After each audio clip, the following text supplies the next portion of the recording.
샬롬.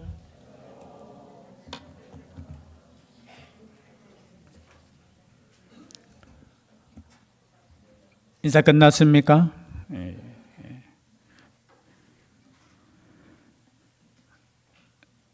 우리의 자녀들이 가장 잘 되게 하는 법이 있습니다.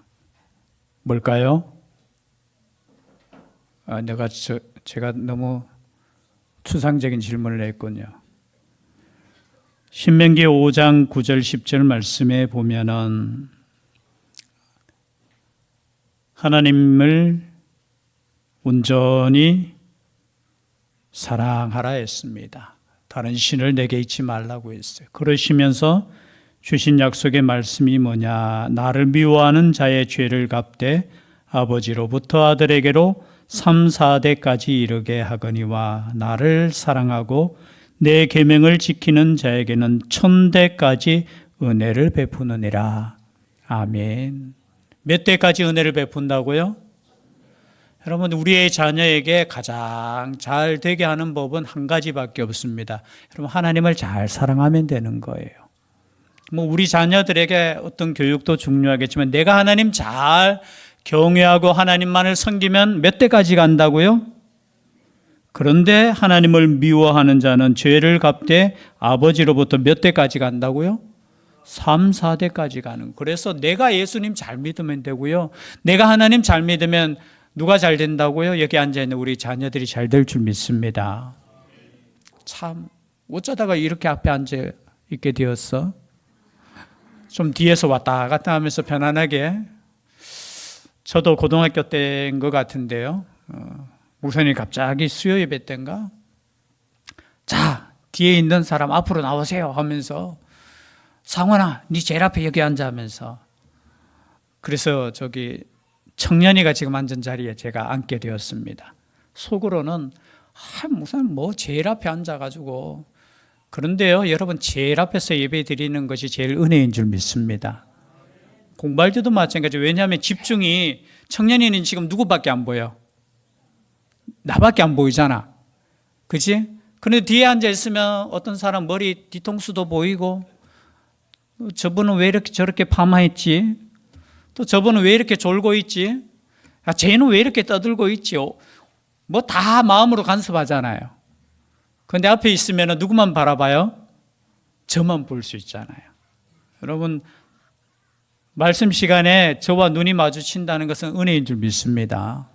말씀을 들을 때 집중한다는 것, 그 말씀을 듣고 우리가 산다는 것 자체가 하나님 앞에서 은혜인 거예요. 그런데 이 자녀들이 어떻게 하면 잘 될까? 오늘 읽었던 말씀도 잠언이라고 하죠. 잠언. 잠언은 누구에 의해서 기록이 되어 있습니까? 솔로몬이에요. 솔로몬. 이 땅에 살면서 가장 지혜로웠던 왕이고 가장 부유했던 왕인데, 이 왕이 자신의 자녀들에게 어떻게 하면 우리의 자녀들이 잘 되게 할까 해서 기록한 것이 바로 잠언이에요. 또 이 말씀을 통해서 하나님의 자녀들이 어떻게 하면 이 땅에서 복을 누리고 잘 살까 주신 말씀이 뭐라고요? 잠언이에요. 그래서 잠언 성경은 31장으로 구성되어 있잖아요. 옛날에 우리 보면 우리 부모님들은 참 잠언도 쓰게 했어요. 우리 자녀들 보면, 어느 집사님은 보면 매일 한 장씩 쓰게 해가지고, 그죠? 한 달이면 31장이잖아요. 그래서 기록하고 읽도록 했는 거. 어떻게 하면 우리의 자녀가 잘 될까? 여러분, 제가 서두로 말씀드렸지만 여러분이 하나님을 잘 믿으면 되는 겁니다. 믿음을 잘 가지고 있으면 이 복이 우리의 자녀들에게도 흘러가요. 그리고 또한 우리가 이 말씀을 통해서, 오늘 저는 또 어린이 주일인데 이상하게 게으른 자여 갑자기 개미에게 가서 좀 맞지가 않더라고요.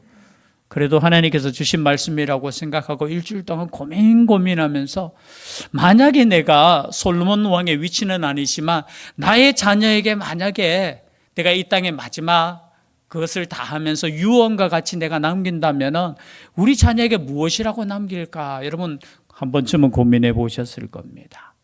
저는 모르겠어요. 솔민이 솔찬이에게 제가 만약에 이제 하나님께로 갈 그 시간이 되었다 치고 내가 마지막으로 우리의 자녀에게 가장 소중한 말을 남길 때 뭐라고 남길까? 뭐라고 남길 것 같아요? 목사님 빨리 설교하세요. 그런 눈빛. 저는 그냥 생각해 봤어요. 첫 번째, 예배에 목숨을 걸어라. 뭐 여러 가지 있겠지만 예배 똑바로 드리라는 거예요. 그리고 너희들이 예배 드릴 때 드릴 수 있는 만큼 최선을 다해서 드려라. 뭐 새벽 기도까지는 제가 강요는 안 하지만요. 수요 예배, 금요 기도에 앞으로 직장 생활하고 그저 회사 뭐 다니고 이러면은 그저 뜻하지 않게 못 예배 드리잖아요. 드릴 수 있을 때 예배 드릴 마음껏. 또 하나는 뭘까? 하나님 거 도둑질하지 마라. 헌금 생활 똑바로 해라. 그리고 이게 두 가지 빼니까 이게 참 율법적으로 살았는지 몰라도 생각이 안 나더라고요. 그래서 일주일 동안 한번 생각해 봤습니다. 내가 만약에 진짜 우리 자녀를 위해서 좀 몇 가지 생각나더라고요. 감사하는 거.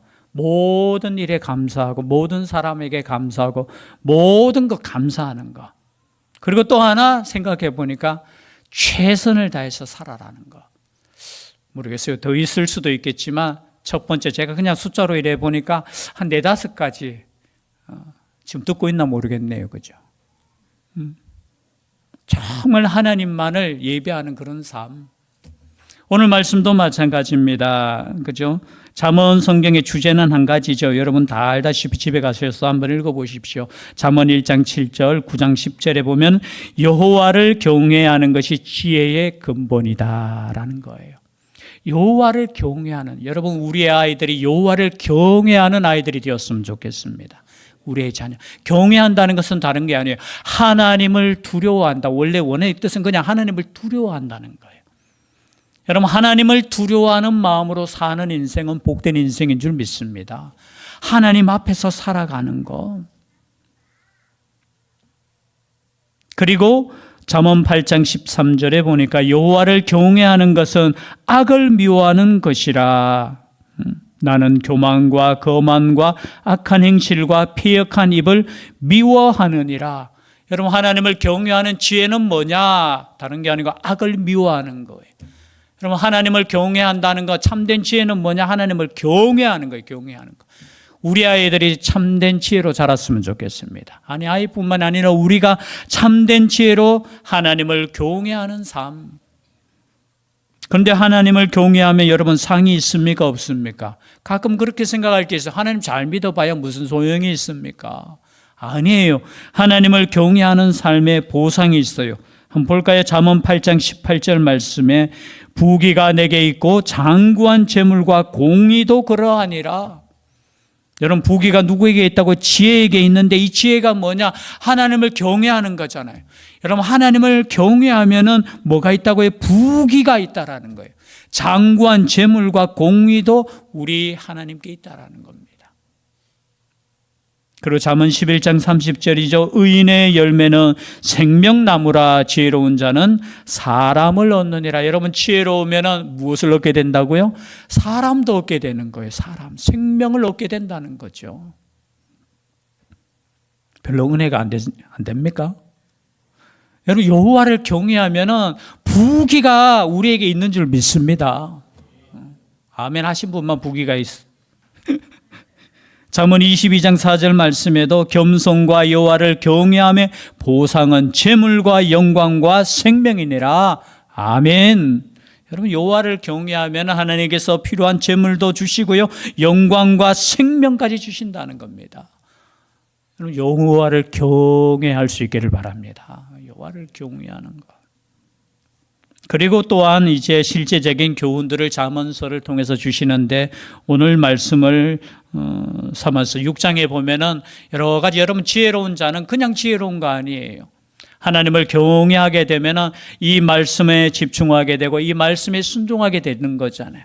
이 말씀을 하나하나 우리가 생각해 보면은 우리에게 지혜를 주시는 말씀이, 특별히 6장 말씀만 우리가 살펴보면은 첫 번째 뭐냐? 1절에 보니까 만일 이웃을 위하여 담보하며 타인을 위하여 보증하였으며, 담보와 보증을 서지 말라는 거예요. 참 어떻게 보면 실제적인 교훈의 제일 첫 번째 나온 말씀이 어떤 말씀이냐? 담보와 보증을 서지 말라는 거예요. 오늘날에는 참 그렇죠. 담보는 뭐냐? 여러분, 법적인 용어예요. 민법에 보면은 빚진 사람이 빚을 갚지 않을 경우 대비하여 그 빚을 대신할 수 있는 신용으로 받는 거, 이게 담보라는 거죠. 그래서 집을 담보로 해서 어떻게 해요?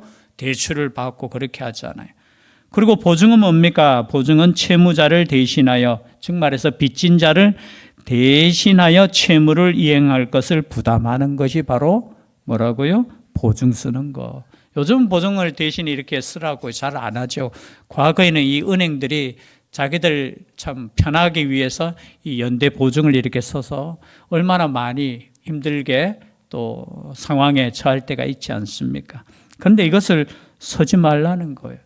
여러분, 보증을 요구하지도 마십시오. 혹여나 모르겠어요. 뭐 자신의 부모에게 뭐 가족이니까 같이 힘들면 같이 힘들고 뭐 그러면 몰라도 여러분 혹시나 아우 나는 친구인데 니하고 내하고 여러분 그런 말 하는 건 친구 아니에요. 갑자기 또 이상한 소리 하시네 목사님. 여러분 생각해 보증이라는 것은 함께 위험을 부담하는 거잖아요. 자기를 위해서. 그거 쉽게 말하면 안 돼요. 그리고 만약에 보증 안 써준다고 해서 야 당신은 친구도 아니다 하면서 여러분 친구 아니라고 할지라도 여러분 함께 서면 함께 망하는 거예요. 제가 좀 강하게 이야기하겠습니다. 함께 망하는 거예요. 아니 친구만 망하게 하는 것이 아니라 오히려 친구도 망하게 하는 거예요. 여러분 위험을 감수해서 다른 사람에게 위험을 같이 부담해서 하는 사업이 잘 되겠습니까? 저는 개인적으로 그렇지 않다고 봐요. 결국 같이 망하게 되고 어떻게 되느냐? 친구도 잃고 뭐도 잃는다? 돈도 잃어요. 저도 보증 한번 쓴 적 있어요. 그래서 신용불량자가 된 적도 있어요. 목사인데. 근데 그 당시 보증 얼마 아니었어요. 뭐 몇백만 원 아니니까 뭐 그 정도는 제가 감당할 수 있다고. 그런데 진짜 안 갚더라고요. 몇백만 원 정도는 어떻게 해서든 갚을 수 있잖아요. 근데 안 갚더라고요. 그래서 저도 안 갚았어요. 아니 갚을 수는 있지만 저도 왜 안 갚았느냐? 책임을 져야지요. 만약에 진짜 그 돈이 없어서 못 갚는다 하면은 어쩔 수 없죠. 그죠? 제가 대신 갚는 거는 괜찮아요. 근데 보니까 충분해요. 그런데 안 갚을 때는 저도 안 갚아요. 결국은 다 갚게 했습니다. 그런데 어떻게 해요? 사람이라는 마음이 그렇잖아요. 돈을 빌릴 때나 보증 쓸 때는 친구라고 하지만 어려우면은 이게 잃어버리는 거예요. 그래서 절대 성경에 보니까 이 당시에 아마 솔로몬 시대에도 경제적으로 굉장히 이렇게 잘 되던 시대니까 아마 그렇게 많이 했던 것 같아요. 그래서 함부로 다른 사람의 그 책임을 떠맡지 말라는 거예요. 그러나 여러분 도와줄 것은 도와주셔야 돼요. 잠언 성경의 3장 27절 말씀 다 같이 한번 읽어볼까요? 바로 앞에 있으니까 잠언 3장 27절 시작.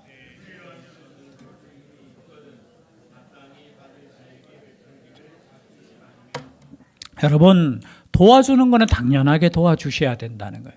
그렇죠? 오늘 말씀에 네 손이 선을 베풀 힘이 있거든 마땅히 받을 자에게 베풀기를 아끼지 말라는 거예요. 여러분 있는 거 그냥 도와주시면 되는 거예요. 여러분 보증 쓰는 거하고는 달라요. 내가 지금 만약에 그 사람이 진짜 힘든 가운데 있으면 여러분 가진 돈이 있다면 도와주시기를 바랍니다.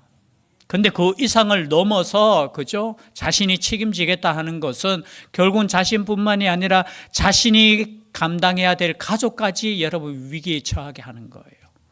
아니 자신의 가족까지 위기에 처하게 하면서 도와준다? 여러분 그거 도와주는 거 아니에요. 조금 냉정할 수 있지만 그것이 지혜라는 것을 지금 말씀하고 있다라는 거죠. 혹여나 싫은 소리 듣더라도 여러분 이런 부분에 있어서 그리고 이런 부분에 있어서도 요구하시면 안 돼요. 그래서 옛날에는 지금은 이런 보증이나 이런 걸 잘 안 하기 때문에 과거 설교 시간에 많이 또 말씀하셨어요. 교회에서는 절대 보증 쓰지 마세요. 서로 돈놀이 하지 마세요. 이런 말 설교를 많이 했어요. 오늘날에는 우리가 얼마나 조금 냉정하니까 이제 그런 거 그러나 옛날에는 네가 남이가 하면서 얼마나 그런 위험에 또 처할 때가 많이 있습니까? 그리고 오늘 말씀을 보면은 게으른 자여 개미에게 가서 그가 하는 것을 보고 무엇을 얻으라?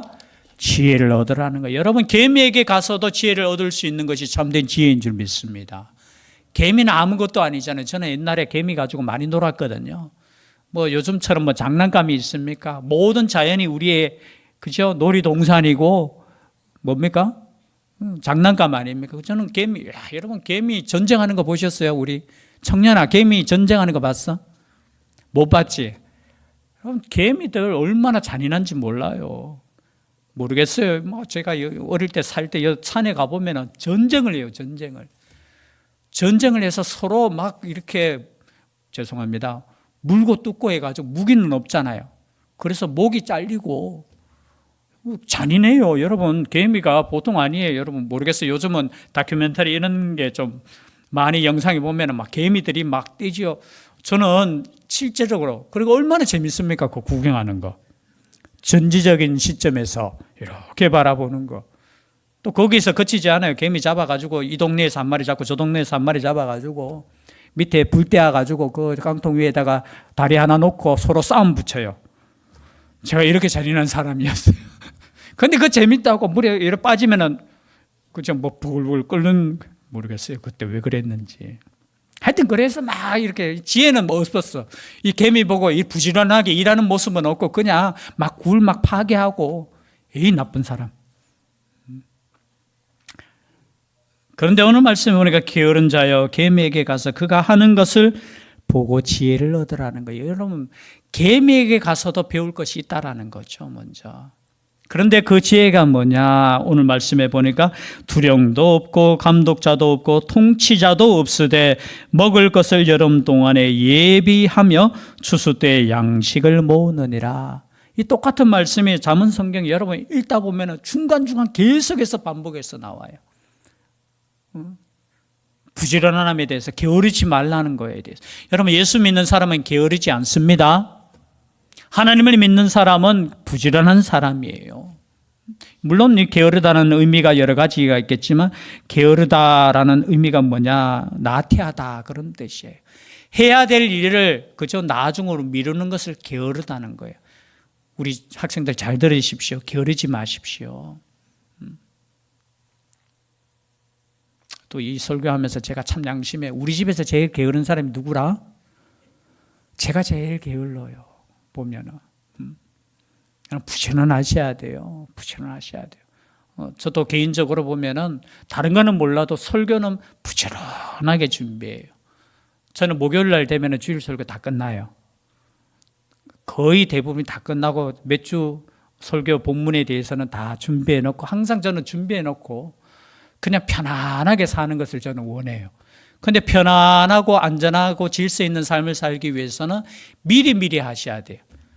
어떤 제 친구들은 보면은 막 토요일 날 밤늦게까지 설교 준비하시는 분들이 있어요. 11시, 12시까지 막 새벽 1시까지.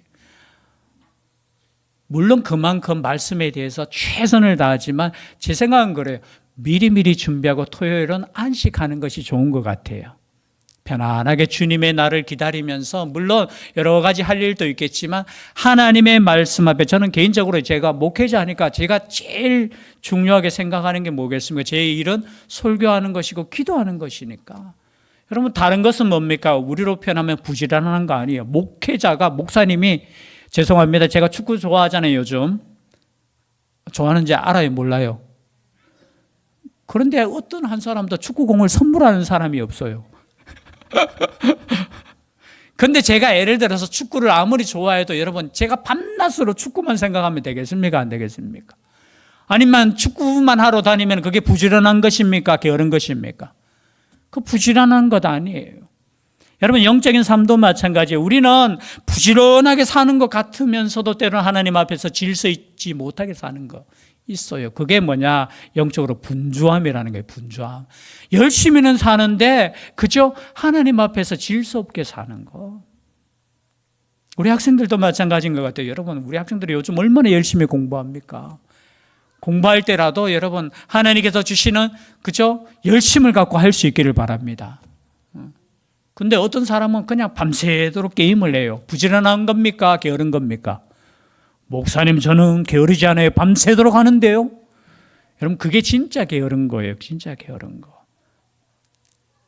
부지런하고 게으르지 않다는 것은 뭐냐? 내가 할 일을 오늘 하는 겁니다. 오늘 하는 거.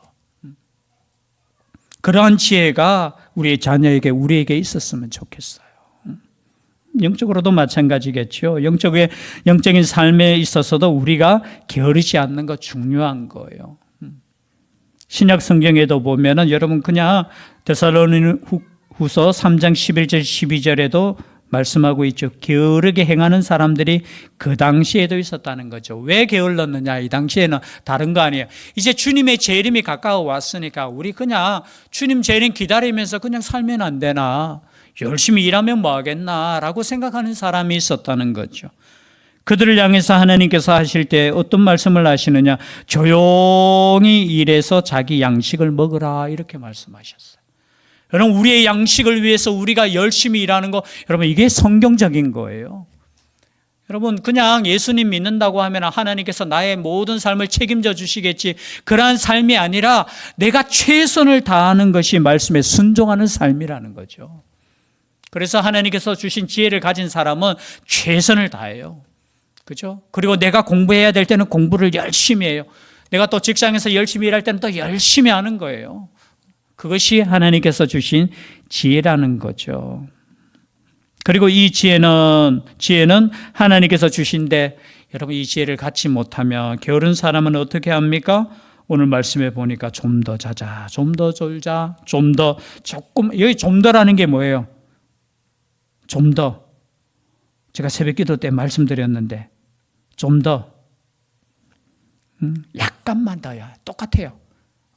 작은 것이란 단어예요. 작은 거.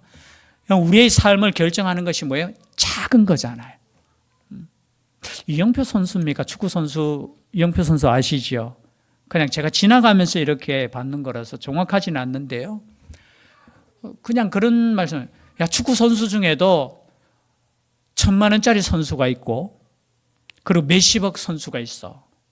그렇게 이야기하는데 그 차이가 뭔 줄 아느냐라고 하면서 그냥 지나가면서 하는 것이 있는데, 작은 것에서부터 최선을 다하고 연습을 한다는 거예요. 저는 그냥 그 말에 너무 공감하고 그냥 이렇게 지나갔는데, 조금 단어는 조금 다를 수 있고요, 액수도 다를 수 있어요. 여러분, 우리의 인생에 있어서 가치를 만드는 것은 큰 것이 아니에요. 우리는 때로는 그렇게 생각하죠. 나는 이런 장점이 없고, 나는 이런 달란트가 없고, 이렇게 생각할 때 있잖아요. 나는 우리 집도 보니까 나를 이렇게 지원을 하지 뭐. 아니에요. 여러분, 작은 것 하나가 우리의 인생을 좌우하는데, 우리 연세 드신 분들은 모르겠어요. 지금부터 이렇게 우리 학생들은 작은 것 하나, 그 습관이 자신의 인생을 그렇게 만들어요. 여러분, 세상적으로도 마찬가지라는 거죠. 이영표 선수가 크리스찬이잖아요. 그냥 하나님께서 주신 달란트 가지고 내가 축구 잘했습니다, 이렇게 말하지 않아요. 작은 것 하나, 연습 하나, 그것이 쌓여서 자신의 가치를 만든다는 것이죠. 마찬가지입니다. 우리의 자녀들도 마찬가지죠. 작은 거 하나, 이 습관이 어떤 가치를 만든다고, 나의 가치를 만드는 거예요. 여러분, 지혜를 가진다는 것은, 우리가 여호와를 경외한다는 것은 단순히 하나님께서 그냥 하늘에서 뚝 떨어지는 복이 아니라 우리로 하여금 삶을 변화시키는 거예요.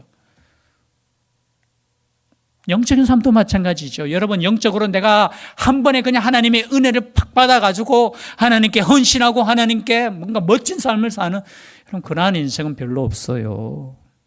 작은 거 하나예요.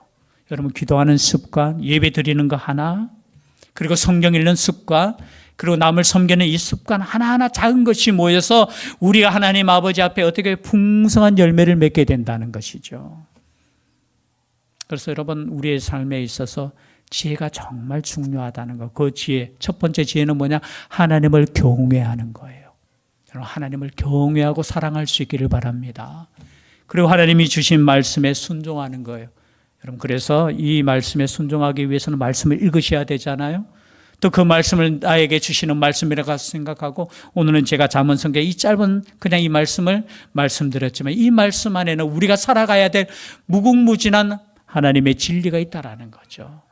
이 진리의 말씀을 붙잡고 하나님 앞에서 살아갈 때 그냥 복을 누리는 인생이 아니라 오늘 올 한 해의 주제처럼 어떻게 해요?